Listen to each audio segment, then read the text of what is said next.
सबसे पहली 5 लाख आदमी भाई रजिस्टर है जो टेंशन की, डिप्रेशन की। बहुत सारे लोग कहते हैं जनाब घर में दिल नहीं लगता, मेरी तबीयत में जल्दबाजी है, बेकरारी है, बेसुकूनी है। 5 लाख आदमी तो दवाई खाता है बकायदा, और जो इसके अलावा नींद की गोलियां खा के सोते हैं उनका कोई एदादो शुमार नहीं। और रात को बिस्तर पे लेटने के बाद जिनको फजर की अजान हो जाती है और नींद नहीं आती, वो बेशुमार हैं। इन मरीजों को सबसे पहले नफ्सियात का डॉक्टर ये मशवरा देता है कि तू अपनी सोच सही कर, अच्छा सोचा कर। जिस मुआशरे की सोचें अच्छी होती हैं वो मुआशरा सेहतमंद होता है, और जिस मुआशरे की सोचें अच्छी नहीं होती वो मुआशरा सेहतमंद।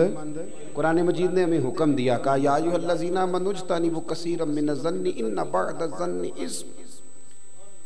कुरान पाक फरमाता है, ए ईमान वालो, बहुत सारे गुमानों से बचो, बाज गुमान भी गुनाह हैं, बाज तुम्हारी सोचें भी गुनाह हैं, अच्छा सोचो। और सही मुस्लिम के लफ्ज हैं, नबी पाक अलैहिस्सलाम ने फरमाया बदगुमानी सबसे बड़ा झूठ है, सबसे बड़ा।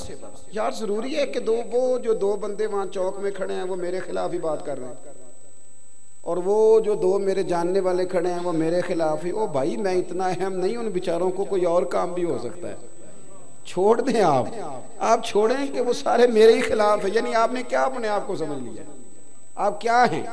हर बंदा आपके खिलाफ है। और कई मैं ऐसे लोगों को देखता हूं, मेरी तरह के वाज़ व नसीहत करने वाले लोग, उनके पास जुमा पढ़ने लोग आते हैं, 95% प्यार करने वाले होते हैं, अपनी तरह के अच्छे लोगों की बात नहीं कर। 5% मुखालफत करने वाले होते हैं।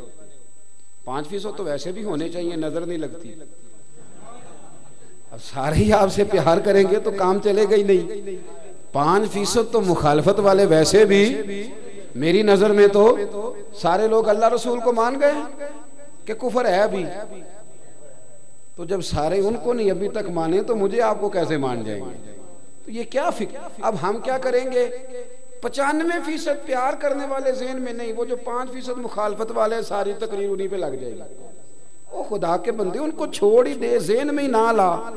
को जरूरी है कि उन्हीं का तज़किरा करना है तो 95 की बात कर दो, तुझसे मुस्तफ़ा की मोहब्बत की बातें सुनने आए हैं। छोड़ उनको, वो क्या कह रहे हैं, वो किधर जा रहे हैं। अच्छा सोचें, अगर मुआशरा सेहतमंद करना है, इसकी इस्लाह करना, सबसे पहले सोच से।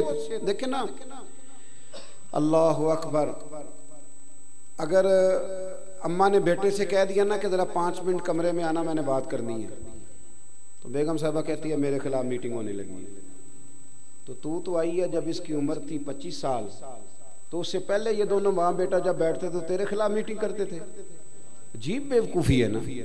और बीवी अगर खामद को उठा के ले गई बीच लोगों के कि जरा बात सुनना, तो कुरान कहता है हुन्ना लिबासुल लकुम व अंतुम लिबासुल लहुन। मर्द औरत का लिबास है, औरत मर्द। मियाँ बीवी के दरमियान जो राज है वो इन्हीं का है, वो किसी दूसरे का हिस्सा, उसमें कोई शरीक ही नहीं, ये एक दूसरे का लिबास है। तो अगर बीवी अगर खामन को कभी उठा के ले गई ना, तो अम्मा कहती है बाप मेरे खिलाफ ही मीटिंग होने लगी। ओ भाई, ये एक दूसरे का लिबास है, एक दूसरे का पर्दा है।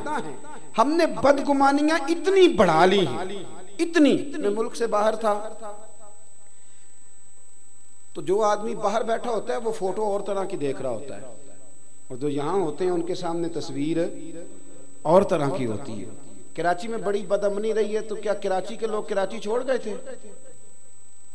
बसे ना वो लोग बेचारे, छोड़ा तो नहीं उन्होंने। तो मैं उन दिनों जब कभी जाया करता था तो मैं दोस्तों से कहता था यार खबरें बड़ी खौफनाक हैं। तो वो कहते थे यार खबरें और होती हैं, हकीकतें और होती हैं। हम ठीक है किसी कोने में ऐसा हो जाता है, लेकिन हमने बसना तो है ना। तो मुझे एक साहब कहने लगे पाकिस्तान का बड़ा बुरा हाल है। मैंने कहा मसलन? कहने लगे पीर सारे लुटेरे, इल्ला माशाअल्लाह, मौलवी सारे लड़ाने वाले, सियासतदान खाने वाले, अवाम में नफसा नफसी है। मैंने कहा आप बैठे हैं बाहर, आप पढ़ते हैं मोटी मोटी अखबार, आप हमारे मुल्क में आए। अगर आज भी हर जगह नातें चल रही हैं ना, और हर जगह जिक्र हो रहा है, खानकाएं आबाद हैं, सारे पीर जाली होते तो नातें जारी ना होती। ये अच्छे अच्छे लोग अभी भी मौजूद हैं और क़यामत तक मौजूद रहेंगे। आप कहते हैं उलमा कर कुछ नहीं रहे, तो रमज़ान शरीफ में मस्जिदें थोड़ी होती हैं, हाफिज ज़्यादा होते हैं कि नहीं? तो मौलवी तो कर कुछ नहीं रहा, तो ये हाफिज कौन बना रहा है? ये कहाँ से पैदा हो रहे हैं भाई? कोई मस्जिद ऐसी है जिसमें जुमा इसलिए ना होता हो कि खतीब कोई नहीं है? कोई ऐसी मस्जिद जिसमें नमाज ना होती हो कि इमाम नहीं मिलता? तो मौलवी तो कार कुछ नहीं रहे, तो ये बंदे कहाँ से पैदा हो रहे हैं? ये लोग कभी ऐसा हो कि जी मैं मसला पूछने गया था तो मुझे मौलवी कोई नहीं मिला, बोले तो सही यार, कभी ऐसा हुआ हो? या मौलवी साहब ने कहा हो सुबह 9 बजे आना, डॉक्टर तो यही कहता है ना, लेकिन मौलाना को आप ये कहने की इजाजत देते? कभी ऐसा हुआ है कि मसला पूछने गया था पर मौलवी नहीं मिला? वो मैंने कहा आप दूर बैठ के ऐसी बातें करते हैं, मदारस आबाद हैं, गवर्नमेंट कोई सरपरस्ती नहीं करती, लेकिन अल्लाह के फजल से हर साल रसूलुल्लाह के गुलाम तैयार होते हैं, हाफिज कारी और आलिम तैयार होते हैं। और बात रह गई सियासतदानों की, मेरे साथ कोई इख्तलाफ करना था तो मुझे एतराज़ नहीं, पर मैं सारे सियासतदानों को भी बुरा नहीं समझता। मैं सबको बुरा, गलतियां सब में पाई जाती हैं, हमें हमारे अंदर भी पाई जाती हैं, लेकिन एक लाठी से हर बंदे को हाँकना ये भी दुरुस्त नहीं है।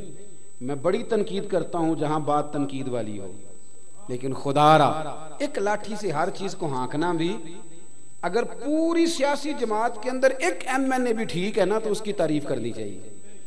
एक MPA पूरी असेंबली में सही है तो उसको सही, मैं सही कह रहा हूं आप हज़रात से। और जहां तक बात अवाम की है, अवाम में नफसा नफसी है, तो मैंने कहा कोई नफसा नफसी नहीं, अल्लाह का फजल है। ये जलजला आया था कुछ साल पहले, तो जिस बूढ़ी अम्मा की शादी को 40 साल बीत गए थे और जहेज की रजाई उसने निकाल के इस्तेमाल नहीं की थी, उसने भी कहा था ये बिस्तर जलजले वालों को दे दो।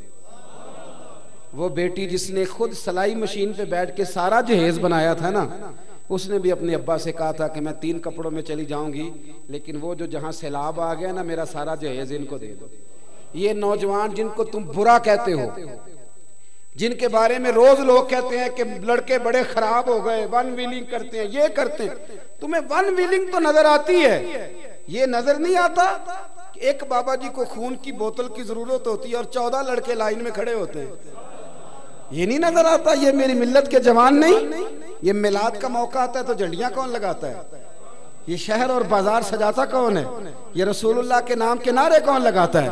और मैंने कहा तुम्हें गलत फहमी हो गई है, तुमने समझ लिया है ये वतन शायद जो है वो सियासतदानों का वतन है। ये वतन सियासतदानों को नहीं, ये दाता अली अजमेरी का वतन है, ये बाबा फरीदुद्दीन मसूद गंजे शकर का वतन। सोचें, सही करें।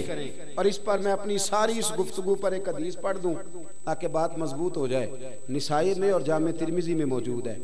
नबी पाक अलैहिस्सलाम ने फरमाया मेरी सारी उम्मत कभी गुमराही पर जमा नहीं होगी। ये हो सकता ही नहीं कि सारे लोग बुरे हो जाएं।